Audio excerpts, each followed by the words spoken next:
Hello and welcome to the Awaken Feminine podcast. I'm your host, Kaki Lee, a mindset coach and healer who's on a mission to share the love and wisdom of inspiring women from around the world who have gone through adversity and turned their pain into purpose. Today, I'm excited to be interviewing nurse practitioner, certified health coach, and owner of Wellness for Anybody, Samantha Rambo, who I know has so much love and wisdom to share with us today. Do I have you there, Samantha? Yep, I'm here. Hello, welcome. Thank you so much for joining me on the Awaken Feminine podcast. Happy to be here. Thanks. Super excited. Super excited. So before we get started, can you tell us a little bit more about you, what you do, and where you're joining me from? Yep. So a little bit about what I do. I do own Wellness for Anybody. And so my main focus is just helping adults lose weight and get healthy. So as a nurse practitioner, I've worked with a lot of people with chronic diseases, diabetes, obesity, heart disease, autoimmune disorders, and really have found that lifestyle change, diet, exercise, stress, that sort of thing really helps more than medications. So really wanted to start a business wrapped around that to really touch and heal people the right way. Yeah. And right now I'm speaking to you from Omaha, Nebraska in the United States. Lovely. Thank you. Well, I'm a pharmacist by trade, so it's funny, like the people that I've been interviewing, a lot of them are health coaches and like taking people away from medicine. And I obviously have moved from pharmacy and also trying to get people, to take more a holistic approach, right? There's always a place for medicine, but that holistic approach of doing things naturally first before going down that path. So I love that. So Samantha, let's dive in. So can you share with us what really sparked your interest in healthcare and really taking that holistic approach, and especially in the weight loss arena? So what was it that got you started? Oh yeah, it was really just, first I was a nurse and I was working in the hospital, and I think it was just seeing people over and over again with strokes and heart attacks, and actually watching and caring for people passing away from really diseases that they really didn't need to pass away from at an early age. And so then I became a nurse practitioner and was studying more holistic functional type approaches, and just saw amazing results with that. We're talking about A1C reductions from 13 to 5.6 over the course of like 6 months with just basic diet and exercise and mindset work. And just seeing those stories over and over again, I was like, I'm done with medicine, like done prescribing medicine. In fact, when I have to, I still do, I'm still a practicing provider. I almost cringe every time. I just want to like take my patients and shake them and be like, you don't know what you're doing. So I think it was just working with people. And then when you would see people actually have success, they were always so much more happier and able to live their lives the way they wanted when they were actually getting results with lifestyle change versus medicine. They weren't the ones calling me up, hey, I'm having side effects, this medication's not working. So way more success with lifestyle change. Yeah, I love that. And just a personal story is my dad was borderline diabetic, and the doctor was like, well, if you don't control it with your diet and the exercise, you'll be full-blown diabetic. And so he really changed his diet, and he's always exercised, but he really like made sure he went every day. And he's like he's normal, like he's not even borderline diabetic anymore, right? And his cholesterol's gone down. It's just amazing what lifestyle changes can do. So I love what you're doing. So Samantha, was there like a spiritual awakening or an aha moment that really led you down this path of this holistic approach? I think it was just, like I was saying before, just the realization of the difference you can actually make in people's lives. When you have patients over and over tell you, oh my gosh, I'm able to, just bend over and pick something up off the floor now because now they have energy and they've lost weight, or I've been saving $300 a month on medications and I feel great. I think it was just all those stories where it was just like, this is what I like to do. I like to hear those stories and actually make a change in people's lives. And it was, the aha moment was working with adults, and then you realize a lot of them don't know where to start. And as a provider, you forget that because this is just, second nature to you, just what I preach. But you're just like, oh my gosh, they need a leader, they need someone to be there for them, and they need a cheerleader. I can remember taking care of one patient in particular, and I mean, it took me 6 months for her to lose, I think, about 5 pounds. But the weirdest thing is she was making changes, but her celebrations were just, yeah, I'm able to get up off the floor now. I'm able to get out of bed. I don't need my scooter as much. So sometimes you don't see these big, huge weight losses necessarily, but even just small celebrations of someone telling you, I could walk through the store now without being in a scooter. And I'm like, gosh, people need to be healthy. I really do think health is a huge factor in how people live. And if people were healthier, life, I think, would just be different. And I just really like to touch the lives and make people healthy. So just caring for people and watching the success is really the aha moment I had, where I'm like, I want to do this forever. I want to continue to do this. I don't want to be the medication provider. Yeah. For sure. Yeah, I love that. And to go from, so before being going down the holistic approach, were you prescribing a lot of medications for your patients? Yes and no. I kind of, as a nurse, when I went to when I was a nurse practitioner school, I always kind of had the idea I wanted to do more of a holistic approach, but it wasn't till I started really refining those skills and gaining the knowledge of actually educating and how to teach people how to change their lifestyle, where I was prescribing less. And then you got to remember too, as a pharmacist, there's guidelines that they push on us all the time. If you got diabetes, start them on this. They got cholesterol, start them on this. And as a new provider, I was like, oh gosh, I better follow the guidelines. I'm gonna get in trouble if I don't follow that. So I think after a few years of just becoming more comfortable and realizing as a provider, you can actually go outside the box and you don't need to follow the guidelines as long as you really know and understand your patient. Then I was prescribing less and less. Yeah, that's awesome. I love that. So is your specialty in particular weight loss, or do you do other do you specialize in other things as well?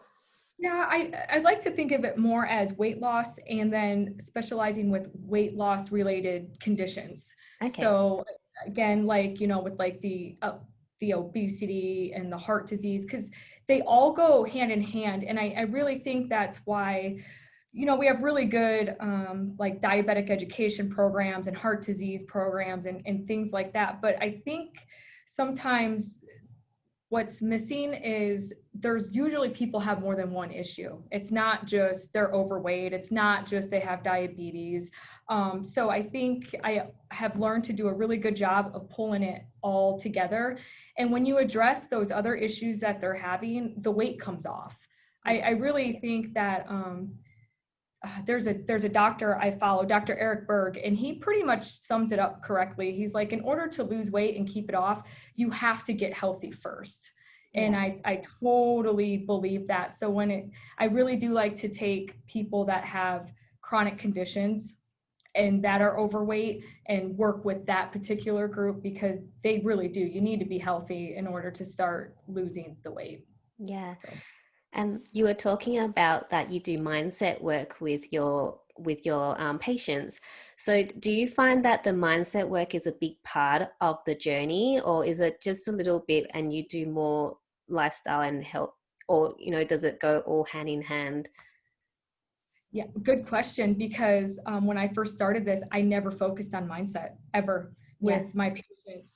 And then the more I started doing my own mindset work in my own life and working through some of the stuff that I'm working through, I'm like, gosh, this is what my program and what people are missing. I feel like almost everyone can use some more mindset work, but for sure. So over, gosh, it's only been probably about the last 6 months to a year where I've really focused more on mindset. In fact, the first couple weeks are more mindset, because if you're not in the right place or ready to commit or make changes, you're not going to. You're gonna waste your money on the program. You're gonna waste your money at the gym, and it's gonna go nowhere. So yeah, that is a really great question, because mindset, it goes hand in hand. And we just don't focus it on the first 2 weeks. It's through the whole Yeah. program. Yeah. Yeah. I love that, because as I've been doing my, going on my journey, it is really the mindset work that is the major component I find to having success with your actions. So I love that you're incorporating that, because it's not something that traditional Western healthcare does, right? It's all just, oh yeah, this is the disease, this is, these are the actions you need to take, these are the medicines you have to take, but we don't focus on the mindset. We do have the lifestyle changes, but it's the mindset first, really, to get them to do the lifestyle changes, as you said. Or even like you said, just to even take their medication. Yes. They have to be in the right mindset to even be willing to give that a try. Yeah, it's just crazy how your mind can really, it can help you or it's gonna hurt you. Yeah. And it's funny, I think healthcare professionals are or speaking for myself, are the worst at being compliant with the medications. I'll be like, yeah, you need to take your medication, but I'm like, I'm going to take my medication. Nobody likes to do it. Yeah. So, Samantha, I really love what you're doing, and you have mentioned what your mission is, but I really love you to really, say it, declare it. What is your personal mission? What are you here on this earth to do? Yes, I am here to make people healthy and wipe out as many diseases as I can. And it's really just one person at a time. So if we can get our numbers down, we're going to start seeing a big difference. And then, like you said, really making people more confident in handling and taking ownership of their own lifestyle, because ultimately at the end of the day, I can make recommendations, but the clients and the patients are the one putting in all the work. And I tell them all the time, they're always like, you helped me so much, thank you, I couldn't have done this without you. And I'm always like, but you put in the hard work. And I think it's just, I'm on a mission to remind people that you can get healthy, you can stay healthy, and you can live a good life no matter how old you are. I've helped people in their 70s turn their lives around. So, I mean, it's just, you just got to be willing to do it and ask for help. Rule number one, ask for help. And yeah. I love that. And asking for help is such a hard thing for most people to do as well. So for them to even take that first step to ask for help, it's great. Yeah. So Samantha, I'd love to get a little bit more deep and personal with you, if that's all right. Yep. Awesome. So so I really love to hear from you, whether you've got a particular experience that you've gone through that you really found quite challenging or most challenging and led to your biggest breakthrough. Yeah, I think just growing up as a kid, when I was younger, and maybe this goes to where I've always wanted to be a health provider. When I was, young, I mean, I was always overweight, even at middle school, little age. So, getting made fun of, getting bullied, but always reminding myself I can do it. And of course that stuff would affect me, and it did affect my mindset even growing up and sometimes to this day, but always still pushing through and getting stuff done no matter what. Like, I knew I wanted to be successful. I knew I wanted to help people in life, and just continuing through, and then getting through that, growing up as an adult, and then getting through nursing school as a single mom with a young kid. I knew as soon as I could do that, I could do anything. And then it's probably when I hit the age of 30 and you look back and you're like, yeah, you know what? I can do it. I'm not going to let anyone tell me I can't, and I'm going to do what I want. And luckily, if it wasn't for all like the issues I had to go through as a young kid, I might not actually have the stamina, like the ability to overcome some of the challenges that owning a business takes, or trying to make a difference in people's lives, because I know what that's like. You just got to keep going. Just keep going, and don't let people stop you, Yeah. no matter what. No I matter love what. that. I love that. And it is true. Everything that happens in your life, it sets you up to the next, the next part of your journey, right? So Yep. it's helps you build everything that you need so you can keep going forward to do what you're meant to do. So I Yep. love that you kept going and you believed in yourself, because sometimes I think when you're younger and you might have a lot of people bullying you or not having very good experiences when you're young, that can carry to adulthood and make you feel small and not take that action. So it is really good that you were able to believe in yourself and go, no, that's not happening. I'm doing this. So I love that. Yeah. So, Samantha, what do you believe is the greatest lesson you've learned in your life so far? Yes. So it actually came from a Facebook meme. And I know that's going to sound kind of crazy, but I had seen a post a couple years ago, and it was fail. And it said first attempt in learning. And it was the greatest thing I had ever read. And that was kind of around the time I was thinking, gosh, do I go ahead and start this coaching program? Like, what do I do? And when I read that, I was like, you know what? That is so true.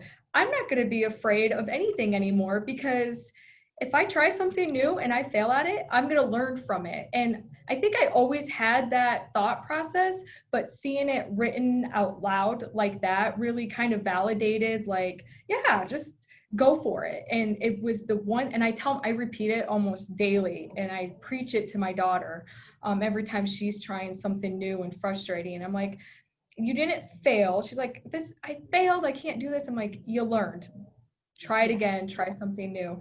And as a business owner, you have to be willing to fail, because you are going to fail. You're going to fail all the time. But as long as you learn from it and move on, yeah, life's good. Things are even better. So it yeah, was, don't be afraid to fail. yeah. I love that. And it is all trial and error, right? Because you might see some guru or some person going, oh, you need to do this, this, and this, but it doesn't actually work for you. And you do exactly, you follow through, but then it's something else. You might have to tweak something to go, oh, that works for me, but it might not work for another person. So it is all trial and error, and you're not failing, you're learning. I love that. Yep. Yes. So and I love that you're instilling that into your daughter. So at a young age, how old is your daughter? She's 14. Yeah, a great Yep. age to start really pumping all Oh, the mindset work and all that into them. Oh, I tell it to my clients all the time too, because Yeah, they come in defeated. They're like, I'm like, you didn't fail. You learned something. Like, now don't eat a whole bag of M&Ms. yeah, Try eating just half the next time. So yeah, I preach it. I preach that. I feel like I need to have it on my like license plate. Like yeah, just yeah, FAIL. But yeah. So, Samantha, I mean, I know you've got a daughter in her, in her teens. So if you could time travel and go back to a younger version of yourself, what advice would you give yourself? yes, don't take what people say to heart. It's just words. Just keep going. Just brush it off. And I know that's easier said than done, but it goes back to mindset. And if I, whew, if I would have been able to brush things off a little bit better than I did, I think it would have been easier emotionally growing up into my young adult life. But I would just say keep going, and just don't listen to them. Don't listen to the haters. Keep going. You'll Yeah. be fine. Yeah. And it is so much easier said than done, but It is. so important because, you know, other people's opinions aren't important. It's what you think of yourself. And it's just having that reminder that, you know, really people don't really care what you do. So don't take it so seriously as well. Yeah, and one other thing I wish I would have told myself too, even as a young kid and young adult, is you don't know what the other person's thinking. Yeah. And that's something that I've been working on. Like, you always think or you think people are judging you, or they think this about you, and you think negative, and it's all like usually negative. And it turns out, if you just ask them, or if you sit down and talk to people, that it's completely opposite. Yeah. So don't think you know what other people are thinking about you, because you probably don't. Yeah. And it's really your ego thinking that you're that important to that person's life that they're thinking of you so much, right? You know what? That is so true. And you're right. And yep, exactly. Yeah. So I know you were saying that when you were doing your nursing degree, going through nursing school, you had, you know, your young daughter. How old was your daughter back then? Oh gosh. She started, I was 2.5.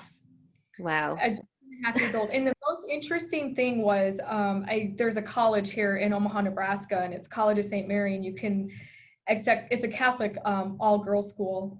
You can live on the dorms with your kid. Yeah. So here I was, 24, she's 2.5, living in the dorms in college. But Wow. yeah, it was great. It was a good support, but living in a one-room dorm room with a 2.5-year-old for 2 years was Yeah. interesting, to say the Yeah. least. So Oh, Samantha, you can achieve anything if you went I through know. that. I mean, that's just amazing. Yeah, that's what I tell myself sometimes. Yeah.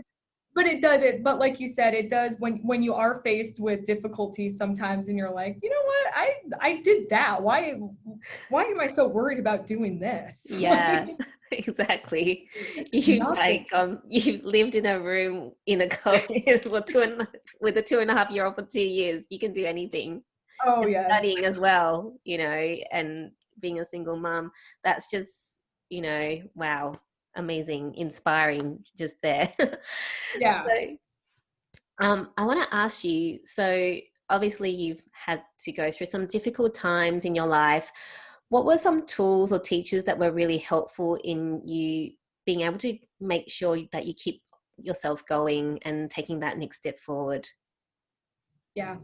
I always had a drive to be more. Like, even though I was young and a lot of people were just kind of writing me off, and everything like that, especially with how I grew up and who I grew up with, I think it was just always that drive to do more and be more and be that leader for people.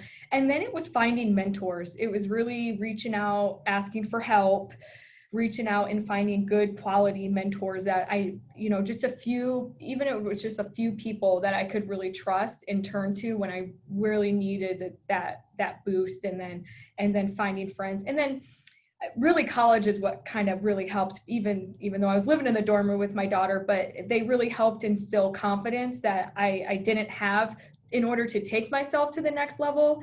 And I think that everyone wants to be successful. Everybody wants to, achieve a lot in life. But I think when you don't have confidence, you're never going to get there. And then it was when my confidence started to improve and get better, is when I started to improve and get better, and then knew that I really could do whatever it was I wanted to do. But you really do need to just constantly remind yourself that you can do it, and then you have to work on your confidence level too.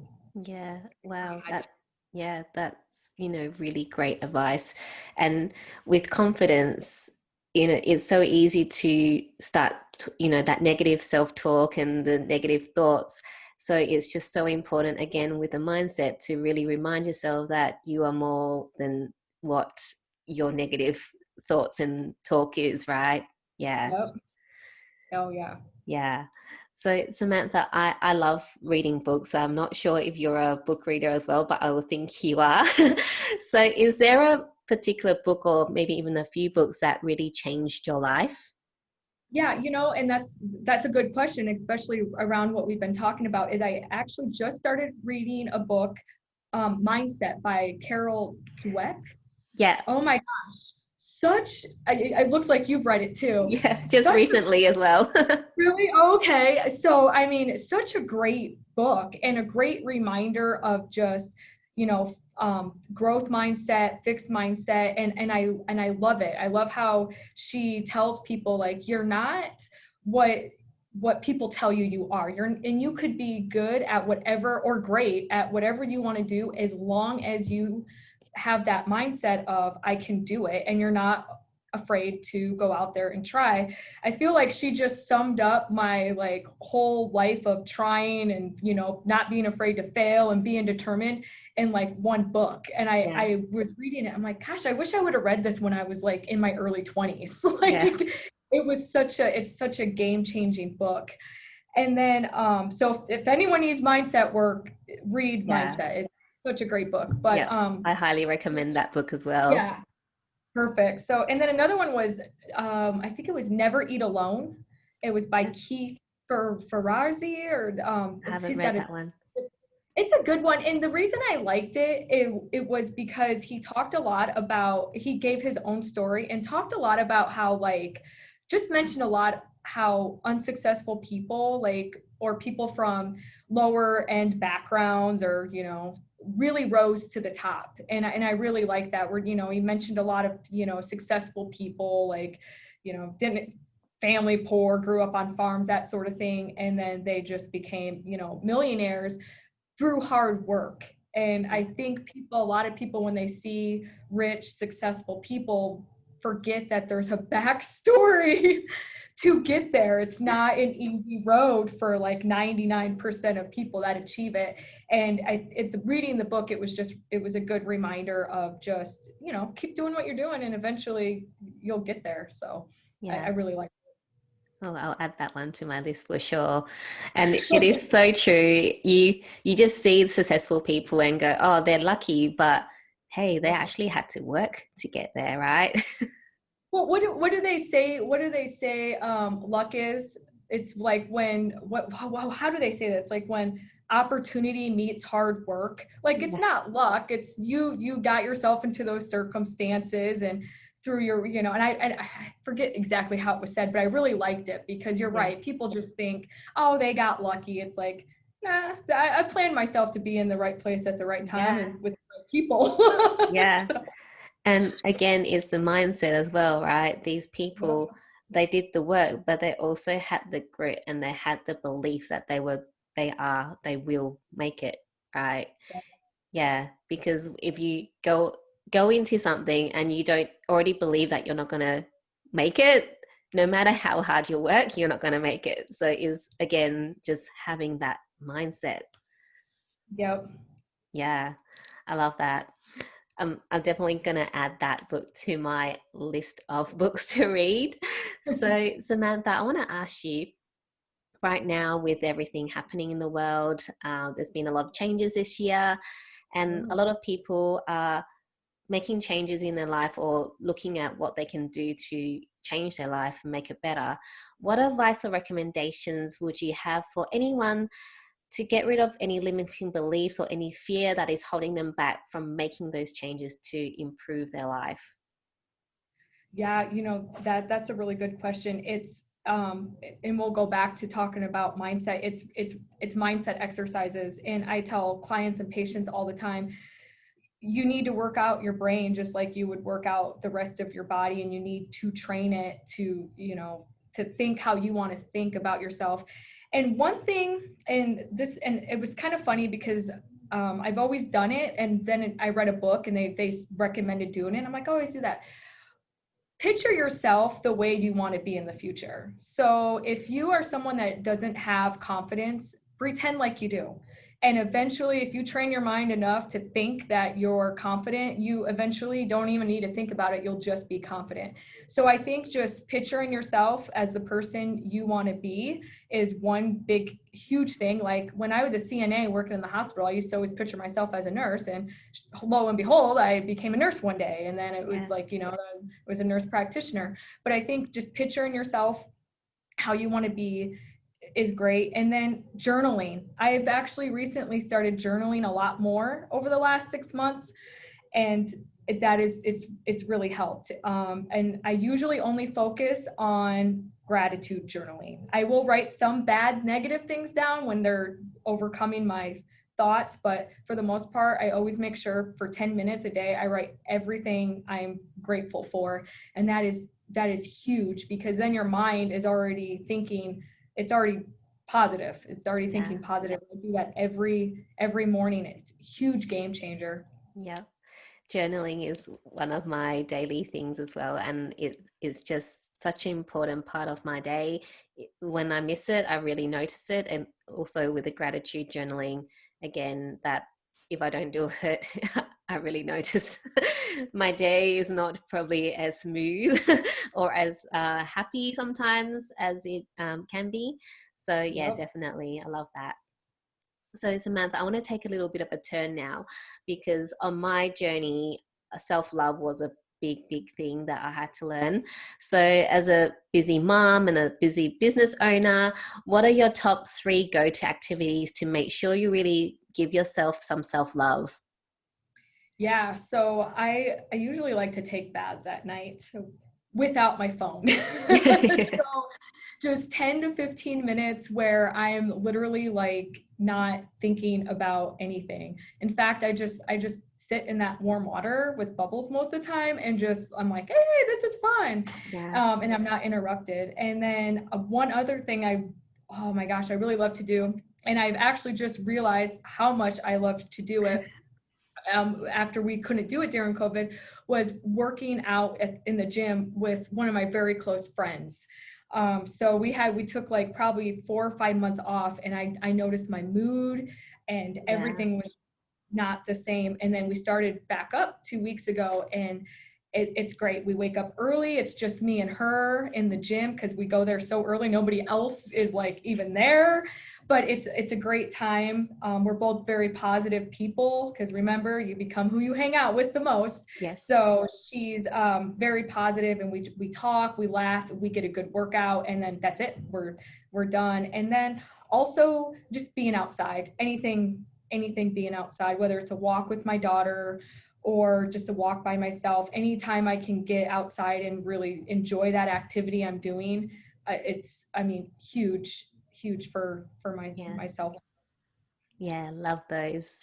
And yes.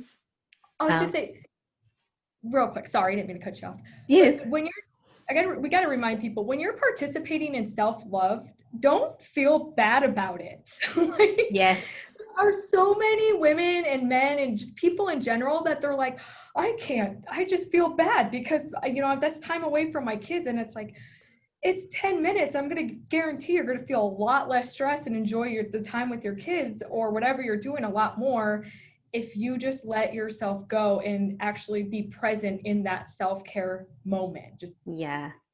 Oh, definitely. Yes, such a great reminder, especially, mums. I know I've got 2 young kids, one's 5 and one's 1. And so, so I know that, that mum guilt when you go out for, dinner with friends or something like that. And you go, oh, what are people going to think about me? Or, oh, I feel so bad. I should be looking after them. So, but I don't actually have any of those thoughts anymore. I was like, yeah, I'm going out, bye. I always tell my girlfriends, I'm like, hey, you know what? They're going to be there when you get back. Yeah. Yeah. You're not going anywhere. Yeah. And you're a much happier person when you go back, because you've had that time just to decompress, because sometimes when you're at home with 2 young kids, it does get a bit too much, right? Yep. So having that time away and then coming back and you're nice and refreshed, and you've missed them. You do miss them when you go out, but you also have to enjoy yourself, right? Yeah. Yep. Yeah. And I love that reminder about you are the average of the people that you hang around with. And they say it's the average of the 5 people that you hang around with the most. So make sure that the people you hang around with are good quality people that, really help to lift you up as a person and don't bring you down. Yeah. And don't be afraid to get those negative people out of your lives. I mean, I've had to let people go. And I think it's easier the older you get, but Yeah. I mean, let them go. Yeah. Yeah, I know.